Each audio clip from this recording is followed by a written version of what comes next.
Across the UK this Easter, there's a big Christian thing happening called A Passion for Life, where churches across the UK are inviting their communities to come in and find life in Jesus. And we've jumped on board with that. And the question that they are asking as their big strapline is this: ever feel like something's missing? That's the question. Now, to help us get on board with this, Fons had the great idea of getting 2 graffiti murals put up in Gracemount, one in Gracemount Drive, one in Birdie House Drive, to confront people in our community with this question. And so the plan was opposite Tees on Gracemount Drive and opposite Valley Park, just up here. Ever feel like something's missing? Now, in the middle of those plans, most of you will know that our church was involved in the funeral of a young girl who passed away. The first mural was meant to go up directly opposite her house. All of a sudden, this question in that location felt very insensitive. Ever feel like something's missing? And so Fons made the really wise decision to pivot and change the tagline.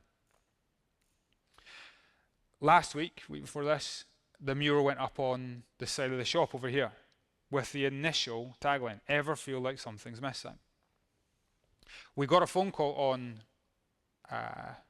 Monday or Tuesday from a resident who lives directly opposite the mural, saying that they were struggling with the new view from their window because their grandson had also recently passed away. Ever feel like something's missing? Again, suddenly felt very insensitive. And so, bless them, Beth and Fons spent Wednesday with blue paint covering over the tagline to create a fresh canvas. Now, there is nothing wrong with that question. It's a good question. But that question can become a question asked at the wrong time when it gets to the deepest regions of someone's darkness. You can appreciate how seeing that question can feel like someone fiddling with a fresh wound. And sometimes that question just gets to what is the very top of our trauma, because death gets to the very depth of our darkness. And here's what we need to figure out as a church. We need to figure out how we can sensitively bring the transforming hope of Jesus to the depths of people's trauma, don't we? Maybe that's what you need today. Which is why for the next 4 Sundays, we're going to have 4 appointments with the risen Jesus. And I don't think it's a wrong thing to imagine these next 4 Sundays a little bit like 4 counseling sessions where you sit in one chair and the Lord Jesus comes and sits in the other. Because what I want us to experience over the next 4 Sundays is Jesus meeting with us and showing us that his resurrection is both relational and restorative. If you like to take notes, they're the 2 things that I want to set up today, but I want it to be the setup for the entire series. The resurrection of Jesus is relational, and the resurrection of Jesus is restorative. We're going to see over the next 4 weeks, Jesus today meet with Mary Magdalene, next week meet with most of the disciples, the next week meet with Thomas, the final week meet with Peter. And in each one, he comes comforting them, counseling us, that his resurrection is profoundly relational and it's powerfully restorative. And I want to show you this. So if you've got your Bible open, have a look at John chapter 20 or listen along, and we're going to read and chat as we go. So John chapter 20 verse 1, early on the first day of the week. So orientate yourself, this is a Sunday after Jesus had been killed and buried on the Friday. So early on that first day of the week, while it was still dark. Now, in John's Gospel, darkness isn't just a timing thing, it's a tone thing. John is telling you this is a time where death seems to have the dominion, where trauma seems to have triumphed, and where evil is exalted. It was dark. So let's keep reading. Mary Magdalene went to the tomb and saw that the stone had been removed from the entrance. So she came running to Simon Peter and the other disciple, the one Jesus loved, which is probably John who's writing this, and said, "They've taken the Lord out of the tomb, and we don't know where they've put him." Now pause there. Can you imagine Mary's trauma in this moment? She had been one of Jesus' most devoted disciples. We're told just a chapter earlier that she had stood near the cross whilst Jesus was being crucified. So here she is in the kind of recent trauma of being kind of psychologically scarred by his suffering. And on this, which was the first opportunity she had to come and grieve at his graveside, she is left absolutely devastated by his disappearance. Can you imagine if a loved one had died and you went to their graveside and it had been ransacked? Can you imagine that Mary gets to the tomb, sees that it's empty, and on a wall nearby, someone had graffitied, "Ever feel like something's missing?" Imagine what she'd want to do. She'd want to find a tool and destroy that thing. She's probably at a point where she's not feeling just like she's lost a friend, but feeling like she's lost all hope. And now the disappearance adds to her heartache. Ever feel like something's missing? Aye.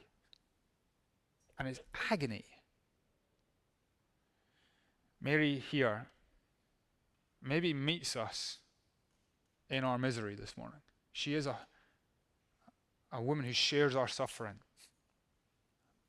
She's here going, "I'm in my deepest darkness."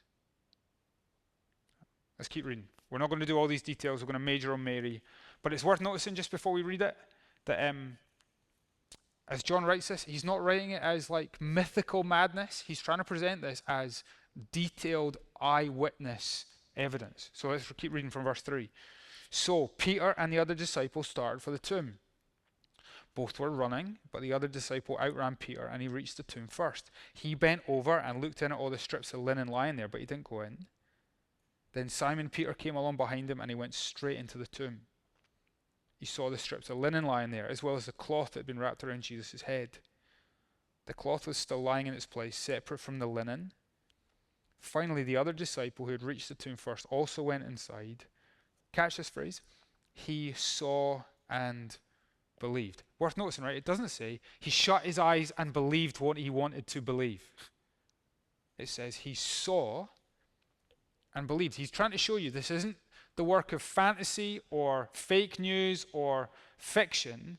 This is being presented as witnessed testimony. Verse 9, they still didn't understand from Scripture Jesus had to rise from the dead. Then the disciples went back to where they were staying. The impression you get is they are totally dejected. And listen about Mary. She's devastated. Verse 11, now Mary stood outside the tomb crying. As she wept, she bent over to look into the tomb and saw two angels in white seated where Jesus' body had been, one at the head and the other at the foot. They asked her, "Woman, why are you crying?" Now, how does that question sound to you in terms of tone? You can definitely read that and make it sound not very sensitive, can't you? Woman, why are you crying? It could have the edge of the insensitivity in the right place. Ever feel like something's missing? But what you're noticing is that you get two groups of people here, the angels and Mary, who are relating to the same event in very different ways. The angels are ahead of her. They've seen something that makes Mary's tears seem incompatible. But Mary, given only what she's seen, has witnessed something that makes their question feel insensitive. Woman, why are you crying? Imagine, as we read the next bit, what you think her tone was in response to this question. I'll read it without any tone. See if you can import the tone. She says, "They have taken my Lord away," she said, "and I don't know where they've put him." What do you think the tone was? My guess is, they go, "Woman, why are you crying?" She goes, "They've taken my Lord away. I don't know where they've put him." Do you know what I mean? Anger often comes out in grief. Look at verse 14. At this, she turned round, maybe in huff, anger, done with these angels. At this, she turned round and saw Jesus standing there, but she didn't realize it was Jesus. So maybe her tears means that her eyes are unclear. Maybe the darkness just means that he's a bit indistinct. Or maybe he's just deliberately distanced himself from her. But she doesn't know it's him. Verse 15, he asked her, "Woman, why are you crying? Who is it you're looking for?" Now, spot the very, very obvious thing. Jesus knows the answers to those questions, doesn't he? And he's a man, he's God, but he's a man. He must be bursting to tell her. Do you not think? A little bit like us when we've kind of planned a surprise for someone, and we're like a little kid, and it's just it fit to burst out of us. Do you know that moment? I wonder, I've had time to think about it this week, why do you think Jesus repeats the exact same question that the angels asked? "Woman, why are you crying?" I wonder, and it's hard to read tone, but I wonder if there's something innocently, boyishly playful about Jesus asking that question. Do you know what I mean? He's bursting to bring her from her sorrow into his surprise. "Woman, why are you crying?" But she's still not getting it. Look how it continues. Thinking he was the gardener, she said, "Sir, if you've carried him away, tell me where you've put him, and I'll get him." In her headspace, what's her highest expectation? Her expectation is, the next thing I'm going to have to do is to retrieve a corpse and take it back to its rightful grave. That's where her head's at. But those expectations are obliterated when Jesus says his next word. Verse 16, Jesus said to her, "Mary." She turned towards him and cried out in Aramaic, "Rabboni," which means teacher. What do you think the tone of that was? Different, eh? Now, you need to bear in mind, this is the first thing that Jesus has done as a man risen from the dead. I don't know what you would have done as your first thing. So if you had just been falsely tried, brutally tortured, and strung up to die on a cross, and then you'd risen from the dead on the third day, and you swaggered out the grave, what would have been your first port of call? I've got some options. I might have gone to the Sanhedrin, where all the religious leaders called the Pharisees, who had been instrumental in killing me, I might have gone to their place of work on that Sunday morning, waiting for them to arrive. Not think? Stand at their front door and go, "Come on then." Do you know what I mean? I might have waited, hidden in the kind of shadows of the city, until Jerusalem on a Sunday morning would have been kind of bustling and busy, everyone getting about their business, and wait until there's a kind of big crowd, and then done the big reveal. Burst out of the door and go, "Hey." Not Jesus. He finds one devoted female follower who is deep in the darkest depths of sorrow. And he interrupts her pain by calling her name. Mary. The resurrection is relational. Do you see that? Earlier on in John's Gospel, Jesus compared himself to a good shepherd. And one of the things he said was, the good shepherd calls his own sheep by name and leads them out. And his sheep will follow him because they know his voice. In that moment, no doubt, Mary feels like a wee lost lamb. Not think? Vulnerable in the darkness, susceptible to predators. And in that moment, how sweet to hear the voice of her now risen shepherd call her and say, Mary, come on. He calls her by name and like a shepherd leads her out of her darkness into his light. I think leads her out of her crying and into his laughter, out of her trauma and into his triumph. And listen, that same Jesus is still alive, and he is still in the habit of calling people by name. And some of us might not be in the same place as the angels. We're still in the place of Mary, still stuck in the depths of our darkness, questioning whether it's only ever going to get deeper and deeper. What you need to see here is that it is Jesus' heart to meet you in your heartache and to come to you and to call you by name. All right, the crucifixion shows he's the good shepherd who will lay his life down for the sheep. And in himself, he will endure and exhaust everything that our darkness deserves. He is the good shepherd. But his resurrection is the moment where, as the good shepherd, he goes and he calls his sheep by their own name to bring them into the safety of his sheepfold, relating to him like a sheep to a shepherd. The resurrection is relational. Now, I might be wrong about this. I might be wrong. But I reckon that most of our most kind of unstable emotions are tied to our deep sense of vulnerability. Would that be fair? Deep down, a lot of the time, we just don't feel safe. Jesus meets us today, having dealt with our shame, having forgiven our sin, having vanquished all of our enemies. And he meets us with the same boyish, bursting excitement to meet with you and to simply say,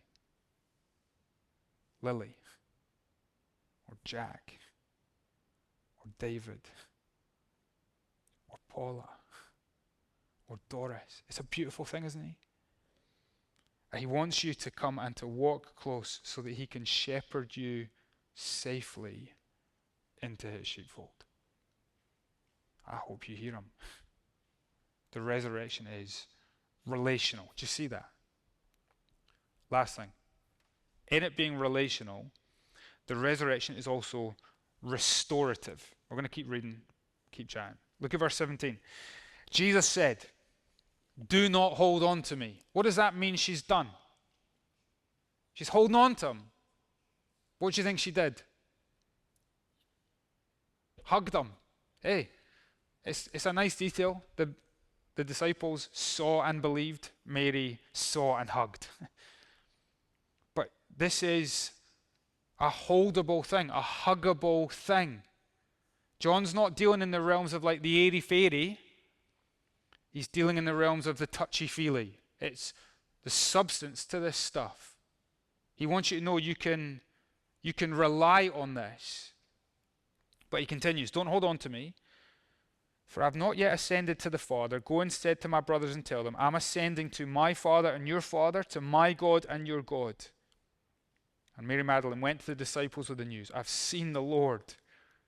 And she told them that he had said these things to her. Now, that language of ascending, Jesus has used in John's Gospel before. It's actually a big picture throughout the Bible of the kind of movement of Jesus. In chapter 13, John writes, Jesus knew that the Father had put all things under his power and that he had come from God and that he was returning to God. That's the movement of Jesus. This is the claim of the Bible. This is what Christians believe. Jesus came from God. He is God dwelling amongst us. But this big, massive, monumental movement of Jesus is from God to God. Which, by the way, makes the movement towards Mary all the more meaningful, doesn't it? That in this kind of massive mission of his, he finds time to move towards wee Mary. It's quite sweet. But you can't lose sight of this. He's come from the Father and he's returning to the Father. The resurrection isn't just a movement towards us. It's a movement towards God.